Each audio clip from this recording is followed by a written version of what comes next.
갈라디아서를 계속 묵상하면서 드는 생각은요, 갈라디아 교회에서 발견되는 것은 율법과 믿음의 갈등이라는 거예요. 다시 말해서 율법, 즉 행함을 통해서 구원을 얻어야 된다라고 주장하는 쪽과 오직 믿음을 통해서만 구원을 얻을 수 있다고 주장하는 이 둘 사이의 갈등인 거죠. 이 대립이에요. 그런데 그 중에서 사도 바울이 말하는 것은 율법과 믿음 가운데 하나만을 선택하는 게 아니고요, 율법과 믿음 둘 다 중요하다고 얘기해요. 문제는 어디에 있냐면 우선순위에 있는 거죠. 율법주의자들은 율법을 강조하여서 구원을 받고 싶다면 율법을 준수하라고 요구하는 반면, 사도 바울은 구원을 받고 싶다면 믿어야 한다라고 주장하는 거예요. 그리고 그 믿음이 삶에서 드러나는 것이 바로 행함이라고 말하는 겁니다. 그렇습니다, 여러분. 매번 강조하면서 언급하는 거지만 행함은 중요합니다. 그러나 그 행함의 근거가 믿음에 있지 않을 때에는 우리에게 구원이 허락되지 않는다는 사실을 여러분 기억하시길 바랍니다.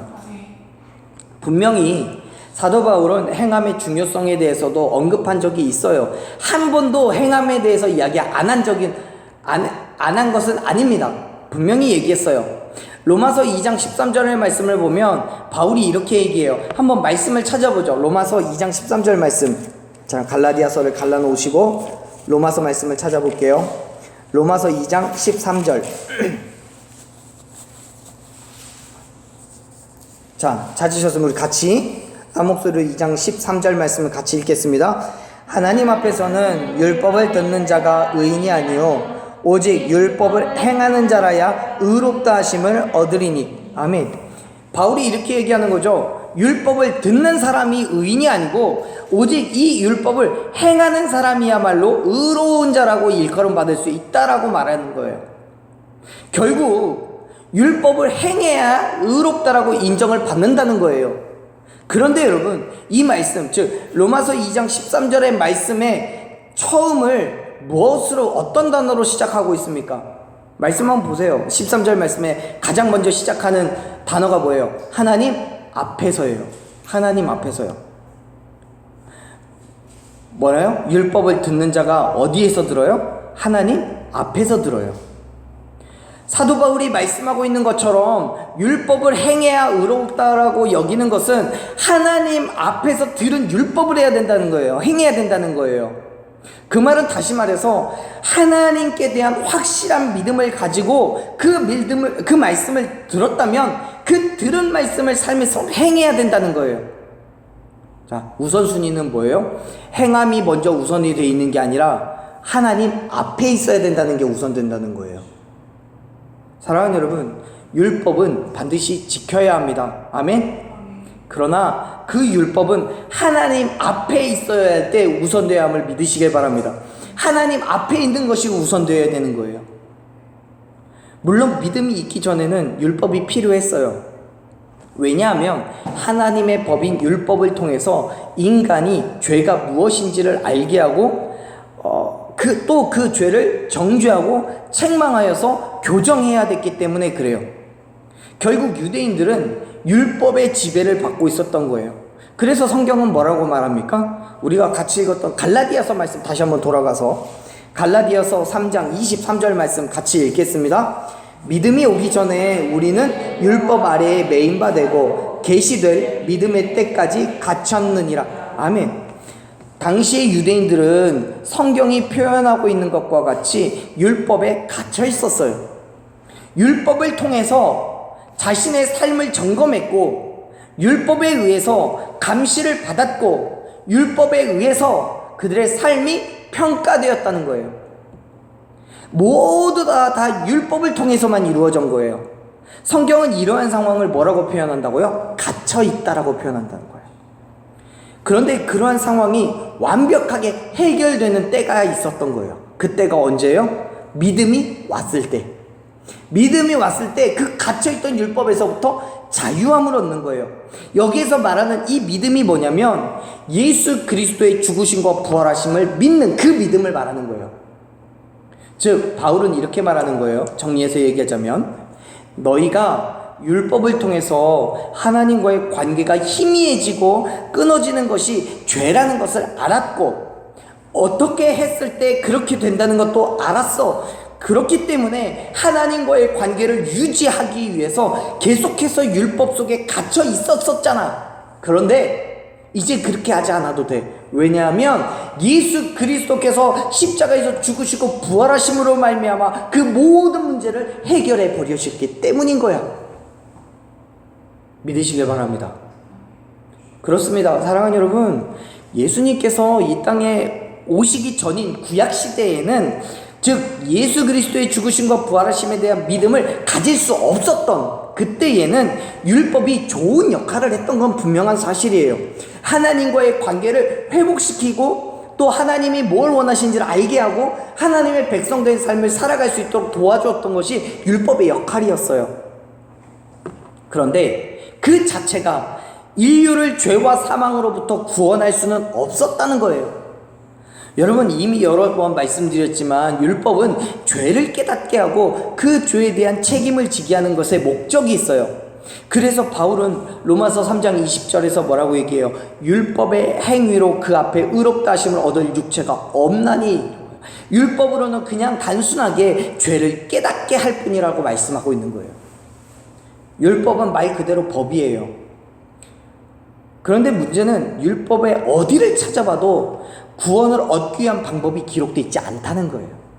율법에 무엇을 지켜야 너희는 구원을 얻을 수 있어? 죄와 사망으로부터 건짐을 받을 수 있어? 라는 율법은 단 한 것도 없어요. 즉 아담과 하와로부터 시작되어서 오늘에 이르기까지 타락한 인간의 힘으로는 본질적으로 죄를 해결할 방법이 없다는 것을 오히려 율법이 드러내고 있는 거예요. 결국 인간은 그 죄의 해결을 다른 쪽에서 찾을 수밖에 없어요. 그 방법이 뭐예요? 예수 그리스도라는 거예요. 예수 그리스도예요. 우리의 죄를 해결할 수 있는 방법은 오직 예수 그리스도의 십자가의 죽으심과 부활하심 밖에 없음을 믿으시길 바랍니다. 그렇기 때문에 율법의 역할은 내 죄를 직면하고 그 죄를 해결해야 된다는 것을 가르쳐 주는 것으로 율법의 역할은 끝나요.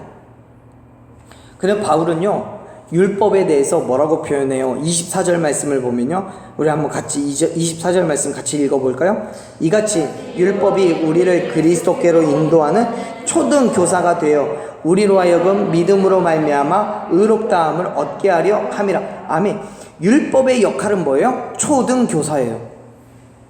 아주 기초적인 거라는 거예요. 기본적인 거라는 거예요. 바울은 율법의 역할을 죄를 깨닫게 하고 그 죄를 해결하기 위해서는 필요한 것이 있다라는 것을 알게 하는 것에 불과하다고 얘기하는 거예요. 그 필요한 것이 뭐라고요? 예수 그리스도라는 거예요. 바울은 반드시 예수 그리스도가 필요하다는 것을 율법이 오히려 가르쳐주고 있다라고 지금 얘기하고 있는 거예요. 그 말을 오늘 말씀에서 우리를 그리스도께로 율법이 인도해 간다라고 표현하고 있는 거예요. 그렇습니다. 사랑하는 여러분, 율법은 우리에게 있어서 예수 그리스도께로 인도하는 역할임을 믿으시길 바랍니다. 그리고 예수 그리스도로 인하여서 우리의 모든 죄가 해결되고 의롭다함을 얻게 되었다는 사실 여러분 또한 믿으시길 바랍니다. 오직 예수님밖에 없는 거예요.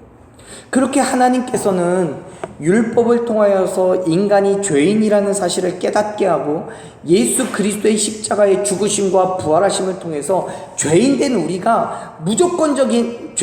우리에게 무조건적인 사랑과 희생을 하나님께서는 보여주신 거예요. 즉 율법은 인간이 죄인이라는 사실을 드러내고, 복음이 그 죄의 문제를 해결함으로써 본질적으로 죄와 사망으로부터 구원을 얻을 수 있는 방법을 제시하고 있다는 거죠. 사랑하는 여러분, 다시 한번 말씀드리지만 율법의 행함은 정말 중요합니다. 율법의 행함은 중요해요. 그러나 그 행함이 예수 그리스도의 믿음을 중심으로 하고 있지 않다면 결국 그 행함은 아무런 의미가 없다는 사실 여러분 믿으시길 바랍니다. 그래요. 여러분, 저와 여러분의 믿음은 오직 믿음으로 말미암아 의롭다함을 얻은 줄로 믿으시길 바랍니다. 예수 그리스도의 죽으심과 부활하심을 믿음으로 인하여서 사망으로부터 생명으로 옮겨졌음을 여러분 믿으시길 바랍니다. 다른 것 없어요. 다른 방법 없어요. 예수님께서도 말씀하셨잖아요. 뭐라고요? 내가 곧 길이요 진리요 생명이니 나로 말미암지 않고는 아버지께로 나갈 자가 한 개도 없다고요. 아무도 없다고요.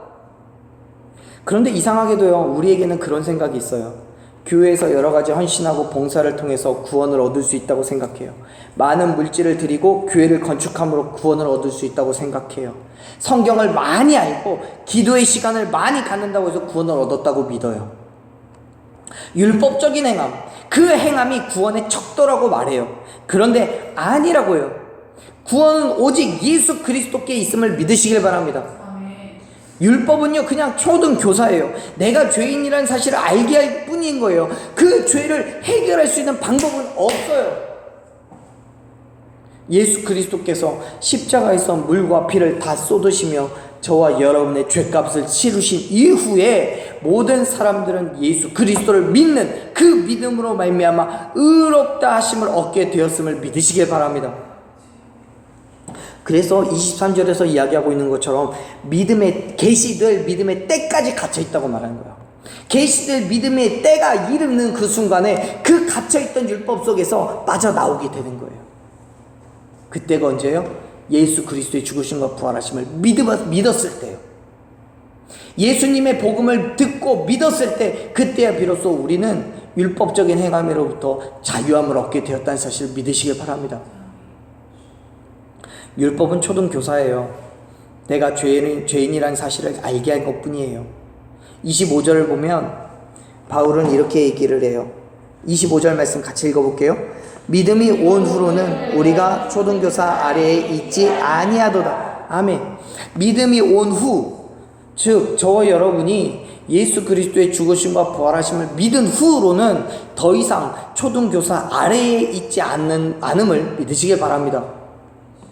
예수님께서 십자가에서 죽으시고 부활하신 이후엔 더 이상 율법이 우리를 정죄하지 못하는 거예요. 왜요? 믿음으로 의롭다 하심을 얻었기 때문에요.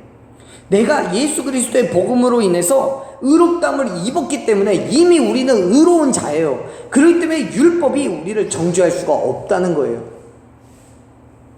그렇기 때문에 사랑하는 여러분, 예수님으로 인하여서 저와 여러분이 진정한 하나님의 자녀, 하나님의 아들이 되었다고 바울은 말씀하고 있는 거예요. 보세요. 26절 말씀을 보면 바울이 이렇게 얘기해요. 26절 같이 읽어볼게요. 너희가 다 믿음으로 말미암아 그리스도 예수 안에서 하나님의 아들이 되었으니. 아멘. 사랑하는 여러분, 더 이상 율법에 매여 있지 않기를 축원합니다. 율법적인 삶에 매여서 진정한 자유를 포기하지 않으시기를 바랍니다. 예수님께서는 진리를 알지니 진리가 너희를 자유케 할 거라고 말씀하셨어요. 진리, 즉 예수 그리스도를 알므로 인하여서 진정한 자유를 얻는다라고 말씀하고 있는데, 정작 우리는 그 자유를 포기하고 율법에 매이는 삶을 살아가고 있다면 여러분, 예수님 얼마나 속상하시겠습니까? 하나님께서, 오해하지 마세요. 절대 그렇진 않지만 하나님께서 얼마나 억울하시겠냐고요. 내가 뭐 때문에 하나밖에 없는 아들을 보냈는데, 그 아들이 뭔 일을 행했는데 그 아들을 믿지 못하고 아무것도 기준이 될 수 없는 고작 율법에 매여서 살아간다라고 생각하면 하나님이 얼마나 억울하시겠냐고요. 얼마나 속상하시겠냐고요. 바울은요, 율법주의자들이 주장하는 것처럼 율법을 통해서만 구원을 얻을 수 있다는 그 말에 우리는 예수 그리스도의 복음을 믿음으로 말미암아 초등교사 아래에 존재하는 사람들이 아니야 라고 선언하고 있는 거예요. 더 이상 율법에 지배되지 않는다고요. 오히려 믿음을 갖고 있음에도 불구하고 여전히 초등교사 아래에 있다면 그것은 예수님을 통해서 드러나는 하나님의 공의, 하나님의 의를 무시하는 것이고 율법 자체의 목적을 왜곡하는 것이 되는 거예요. 사랑하는 여러분, 오직 예수 그리스도가 전부임을 믿으시길 바랍니다. 예수 그리스도 안에서 우리는 하나님과의 완전한 관계, 바른 관계를 회복할 수 있음을 여러분 믿으시길 바랍니다. 왜요? 왜 그럴 수 있어요? 예수 그리스도께서 흘리신 그 피가 우리의 모든 죄를 속량하셨기 때문에요. 우리를 예수 그리스도의 그 피와 물과 피로 우리를 깨끗게 하셨기 때문에. 이전에 우린 죄인이었어요. 우리는 너무나 우리 스스로의 힘으로는 하나님을 만날 수가 없어요. 그러나 예수 그리스도께서 흘리신 그 물과 피가 우리의 죄를 깨끗게 하시고 속량하심으로 인해서 하나님께서 우리를 만나 주시는 거예요. 하나님의 아들이 되었다고요. 요한복음에서도 분명하게 말씀하고 있죠. 그 이름을 믿는 자들에게는 하나님의 자녀가 되는 권세를 주시겠다고요. 우리는 이미 예수 그리스도의 이름을 믿음으로 말미암아 하나님의 자녀된 권세를 얻은 줄로 믿습니다. 하나님의 아들이 되었다고요. 그럼에도 불구하고 우리가 율법의 삶에 매여 있어야 되냐고요? 아니에요. 우리에게 있어서, 저와 여러분에게 있어서는 예수 그리스도가 전부인 거예요. 그렇기 때문에 예수 그리스도의 죽으심과 부활하심을 믿어야 되는 것이고, 그 믿음으로 말미암아 우리는 그 안에서, 그 믿음 안에서 자유를 얻었음을 믿으시길 바랍니다. 그 믿음으로 예수 그리스도 앞에 나아가서 무릎을 꿇고 오직 예수 그리스도에 인한 삶을 결단하는 저와 여러분 되기를 간절히 축원합니다. 근데 여러분 오해하지 마세요. 저와 여러분에게 있어서 행함이 완벽하게, 행함 자체는 완벽하게 필요 없다는 얘기를 하고 있는 게 아니에요. 보세요. 바울도요 이렇게 얘기를 해요. 바울이 뭐라고 하냐면 27절 말씀을 보면 같이 한번 읽어볼게요. 이렇게 말합니다. 누구든지 그리스도와 합하기 위하여 침례를 받은 자는 그리스도로 옷 입었느니라. 아멘. 누구든지 그리스도와 합하기 위해서는 반드시 침례를 받아야 돼요. 그런데 여러분 여기서 우리가 오해하지 말아야 될 것이 뭐냐면, 여기에서 말하고 있는 이 침례가 저와 여러분이 경험한 것과 같이 단순하게 물에 들어갔다 나오는 그러한 침례를 말하는 게 아니에요. 왜냐하면 물을 통하여서 이루어지는 그 침례는 결국 그 침례만 바라보면 결국 할례랑 다를 바가 없어요. 무슨 뜻이냐면, 할례가 눈에 드러나는 율법적인 행함이듯이 물로 인해서 받는 그 침례 또한 상황에 따라서는 요식행위가 될 수 있고요, 남에게 보여주기 위한 것이 될 수 있다는 거예요. 그 행위 자체만 보면요. 바울은 분명히 로마서 2장 28절부터 29절 말씀에서 뭐라고 얘기하냐면, 표면적인 할례가 아니고 할례는 마음에 받아야 된다라고 선언해요. 그것과 같은 논리로 지금 말하고 있는 이 침례는 표면적인 침례가 아니라 마음에 하는 침례, 즉 성령으로 인하여 받는 그 침례를 말하고 있는 거예요. 결국 바울은 이런 얘기를 하는 거예요. 성령의 충만한 침례를 받은 자가 그리스도로 옷 입은 사람이라고 얘기하는 거예요. 즉 성령에 충만해져 있을 때 그 사람이 율법에 매여 있는 게 아니라 성령에 매여진 사람이라고 말하는 거죠. 성령에 매여진 사람, 예수 그리스도를 드러내는 사람이라고 말하는 거예요. 예수 그리스도의 사람이라고요. 27절 마지막에 침례를 받은 자는 그리스도로 옷 입었다라고 표현하죠. 옷 입었다고요. 여러분 당시 로마의 풍습은 이래요. 나이가 되면 성인으로 인정받기 위해서 성년식을 합니다. 그런데 이때 성년식의 절차 중에 어린아이 때 입고 있던 그 옷을 벗고 어른이 입는 새 옷으로 갈아입는 순간이 있어요. 그 절차가 있습니다. 이것이 성인으로서 모든 권리와 의무를 감당해야 되고 성인으로서 로마의 시민권을 얻었다라는 의미가 돼요. 결국 그리스도로 옷을 입는다는 것은 무슨 뜻입니까? 그리스도인으로서의 권리와 의무를 가지고 하늘나라의 시민권을 얻었다라는 것을 얘기하고 있는 거예요. 더 나아가 인간적인 시선으로 바라봤을 때 눈에 가장 먼저 보이는 것 옷이잖아요. 우리 안에 있는 속살들이 아니에요. 옷이 먼저 보여요. 그리스도의 옷을 입었다는 것은 저와 여러분들이 세상 사람들에게 뭐가 보여야 된다는 거예요? 그리스도가 보여야 된다는 거예요. 인간이 보이는 게 아니고요, 그리스도가 보여야 된다고요. 근데 율법은 내 행위가 보이는 거예요. 그래서 바울은 그리스도의 옷을 입어야 된다고 말하는 거예요. 이제는 그리스도로 옷 입은 그 순간부터는 율법의 지배로부터 자유를 얻게 되고 오직 예수 그리스도와 연합하여서 그의 말씀을 온전히 우리의 삶으로 살아갈 수 있게 되었다는 것을 의미하고 있습니다. 사랑하는 여러분, 저는 저와 여러분이 세상의 정욕과 썩어져가는 옛사람을 벗어버리고 오직 그리스도로 옷 입은 하나님의 자녀가 된 줄로 믿습니다. 예수 그리스도를 믿음으로 말미암아 성령의 충만함을 통하여서 하나님의 자녀가 된 줄로 믿습니다. 그 믿음으로 살아가십시오. 세상 가운데 내가 보여지는 게 아니라 내 행위가 보여지는 게 아니라 그 행위 속에서도 예수 그리스도가 보여지는 저와 여러분들에게 간절히 축원합니다. 우리의 삶 가운데서 예수 그리스도가 보여져야 되는 거예요. 옷 입었으니까요. 그리스도의 옷을 입었으니까요. 예수 그리스도 안에서 율법의 자유를 얻은 삶이고 그 삶이 바로 그리스도인의 삶이 되어야 된다는 거예요. 그렇게 삶을 살아가는 사람들이 비록 있는 곳은 다르고 상황과 처지는 다 다르겠지만 하나님 안에서 하나의 지체가 되는 줄로 믿으시길 바랍니다. 28절 보면 이렇게 얘기해요. 우리 말씀 읽어볼게요. 28절 읽습니다. 너희는 유대인이나 헬라인이나 종이나 자유인이나 남자나 여자나 다 그리스도 예수 안에서 하나이니라. 아멘. 바울은 말합니다. 예수 그리스도의 복음 앞에 삶을 살아가는 모든 사람들이 다 하나라고요. 그 안에는요, 유대인들도 있어요. 헬라인들도 있어요. 종도 있고요. 자유인도 존재해요. 심지어 남자와 여자도 있대요.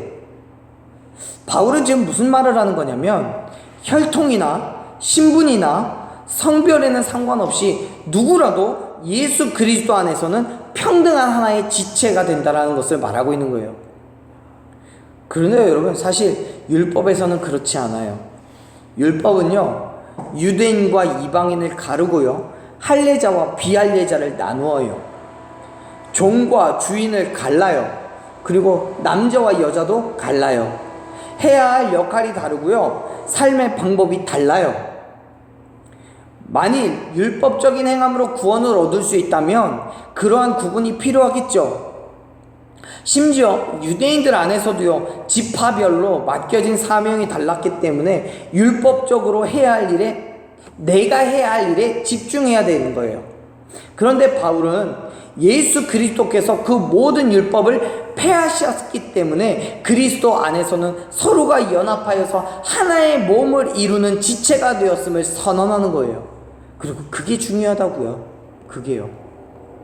그 말은 곧 누구라도 예수 그리스도의 복음을 믿기만 하면 구원을 얻게 되었다는 것을 의미해요. 예수 그리스도의 복음을 믿음으로 말미암아 하나님의 자녀가 됨으로써 그 안에서 그리스도의 몸을 이루는 지체가 될 수 있음을 여러분 믿으시길 바랍니다. 사랑하는 여러분, 저나 여러분이나 예수 그리스도의 복음 안에서 하나의 지체됨을 믿으시길 바랍니다. 만일 율법으로 구원을 얻을 수 있다면 어쩌면 죄송하지만 여러분보다는 제가 조금 더 유리할지 몰라요. 만일 율법으로 구원을 얻을 수만 있다면 오늘 등록한 사람보다 집사님들이, 그리고 집사님보다는 권사님이 조금 더 유리할지 몰라요. 구원을 얻을 수 있는 유리하며. 하지만 하나님의 구원은 누가 더 유리하고 불리한 것이 없어요. 왜요? 예수 그리스도의 복음을 듣고 믿기만 하면 되니까요. 그 복음을 듣고 믿기만 하면 누구라도 그리스도 예수 안에서 하나가 될 수 있다는 사실 여러분 믿으시길 바랍니다. 그래서 복음이 중요한 거예요. 그 하나됨이 바로 중요한 이유가 여기에 있습니다. 29절 말씀 같이 읽어볼게요. 너희가 그리스도의 것이면 곧 아브라함의 자손이요 약속대로 유업을 이을 자니라. 아멘. 예수 그리스도의 죽으심과 부활하심을 믿음으로 말미암아 그리스도인 된 모든 사람들은 결국 아브라함의 자손이에요. 하나예요, 하나. 그렇기 때문에 그에게 허락된 유업을, 즉 아브라함에게 허락된 유업을 상속받을 수 있게 되었다는 사실을 여러분 믿으시길 바랍니다. 아브라함에게 허락된 유업, 즉 하나님께서 그에게 약속하신 땅을 말하는 거예요. 땅. 그 땅은 어떤 땅이에요? 구약에서는, 그의 시대에는 어떤 땅이에요? 가나안 땅을 말하는 거죠. 그런데 궁극적으로 최종 목적으로는 그 땅이 어떤 땅이에요? 하나님의 나라를 의미하는 거예요. 즉 천국이요, 구원의 은혜를 말하는 거예요. 그렇습니다. 바울은 그리스도의 것, 즉 인종과 신분과 성별에 상관없이 예수 그리스도의 복음을 믿고 주님을 나의 주인으로 받아들인 모든 사람들에게는 하나님께서 아브라함과 맺은 약속에 근거하여서 아브라함의 영적인 자손이 된다고 말씀하고 있는 거예요. 그리고 그렇게 아브라함의 자녀된 모든 사람들에게는 아브라함에게 약속하셨던 그 유업을 상속해 주신다라고 말씀하고 있는 거예요. 그런데 유대인들은 그렇지 않아요. 유대인들은요, 자신들만이 아브라함의 자손이기 때문에 하나님의 약속을 상속받을 수 있고, 만일 이방인들이 아브라함의 유업을 받으려면 유대인들처럼 자신들처럼 할례를 받고 율법을 지켜야 된다라고 그렇게 주장했어요. 그리고 여전히 그런 사고방식을 가진 사람들이 갈라디아 교회에도 있었던 거예요. 따라서 바울은 지금 이 말씀을 통해서 하나님께서 말씀하신 아브라함의 자손은 혈통과 가문과 성별엔 상관없이 오직 예수 그리스도의 복음을 믿는 모든 자들에게 주어진 하나님의 약속임을 확인시켜주고 있는 거예요. 모든 믿는 자들에게 아브라함의 유업, 즉 하나님의 나라의 백성으로서 그 나라를 소유할 권리와 자격이 주어졌음을 말하고 있는 거죠. 그렇습니다. 사랑하는 여러분, 하나님의 나라는 예수 그리스도의 복음을 믿는 모든 사람들에게 주어진 하나님의 약속임을 믿으시길 바랍니다. 어떠한 행함으로 주어지는 게 아니고요, 혈통으로 주어지는 게 아니고요, 성별로 주어지는 것도 아니에요. 오직 복음을 통해서만 주어지는 약속임을 믿으시길 바랍니다. 그렇기 때문에 그것이 은혜라고 말하는 거예요. 나는 그냥 예수 그리스도의 복음을 마음으로 믿고 나의 주인 되심을 입술로 시인했을 뿐인 건데, 그랬을 뿐인데 하나님께서 나에게 그 약속을 주셨기 때문에요. 그게 은혜잖아요. 사랑하는 여러분, 복음 앞에 삶을 내어놓고 그 복음으로 인하여 살아가는, 예수 그리스도로 옷 입은 그리스도인 된 삶을 살아가는 저와 여러분이 되기를 간절히 축원합니다. 군복을 입었으면 군인처럼 살아가는 거예요. 소방관 옷을 입었다면 소방관으로서 불을 끄는 것이 당연한 거예요. 저와 여러분이 그리스도의 옷을 입었다면 그리스도인의 삶을 살아가는 것이 당연한 거예요. 사랑하는 여러분, 그리스도인으로서 살아가십시오. 예수 그리스도의 복음이 저와 여러분에게 능력이 되어서 그렇게 살아갈 만한 힘과 능력을 주실 줄로 믿습니다. 예수 그리스도로 인하여서 온전한 믿음의 행함을 살아갈 수 있게 될 줄로 믿습니다. 말 그대로 믿음의 행함이에요. 믿음을 가지고 행하는 그 행함이 우리에게 구원을 주는 거예요. 행함만 가지고 우리는 구원을 얻을 수가 없어요. 믿음이 있어야 되는 거예요. 예수 그리스도의 죽으심과 부활하심을 믿음으로 말미암아 아브라함의 자손으로서 약속된 유업, 즉 이 땅에서 축복의 통로가 되고 하늘의 소망을 두고 살아가는 온전한 그리스도인 된 삶으로 살아가는 저와 여러분이 되기를 간절히 축원합니다. 그게 우리에게 주신 하나님의 약속인 거고 하나님의 축복인 거예요. 바울은 갈라디아 교회에게 지금 그 얘기를 하고 있는 거예요. 그리고 오늘날 저와 여러분에게도 동일한 이야기를 하고 계신 줄로 믿습니다. 믿음이 중요하다고요. 율법적인 행함이 중요한 게 아니고요, 믿음이 중요하다고요. 그 믿음이 우선순위가 되어서 있고 그 다음에 그 믿음을 근거로 우리의 율법적인 행함을 살아가야 된다는 거예요. 하나님께서 우리에게 말씀하신 그 말씀, 이 성경의 말씀을 붙잡고 허락된 믿음의 삶을 살아가야 된다라고요. 사랑하는 여러분, 오늘 우리는 다시 한번 결단하기를 소망합니다. 하나님께 대한 온전한 믿음, 예수 그리스도의 죽으심과 부활하심을 믿는 그 믿음이 우리 안에 있기를 소망합니다. 그리고 그 믿음을 근거로 우리에게 말씀하시는 그대로 결단하고 살아갈 수 있는 그 힘과 능력을 달라고 그렇게 결단하고 고백했으면 좋겠습니다. 그 믿음 가운데 하나님께서는 우리에게 아브라함의 자녀가 되어서, 자손이 되어서 정말 약속하신 그 유업을 저와 여러분에게 주실 줄로 믿습니다. 오늘 또 내일 또 모레도 날마다 살아가는 우리의 믿음의 삶 가운데 우리를 통해 역사하시는, 우리에게 역사하시는 하나님의 놀라운 일들이 날마다 풍성하게 일어나게 되기를 간절히 축원합니다.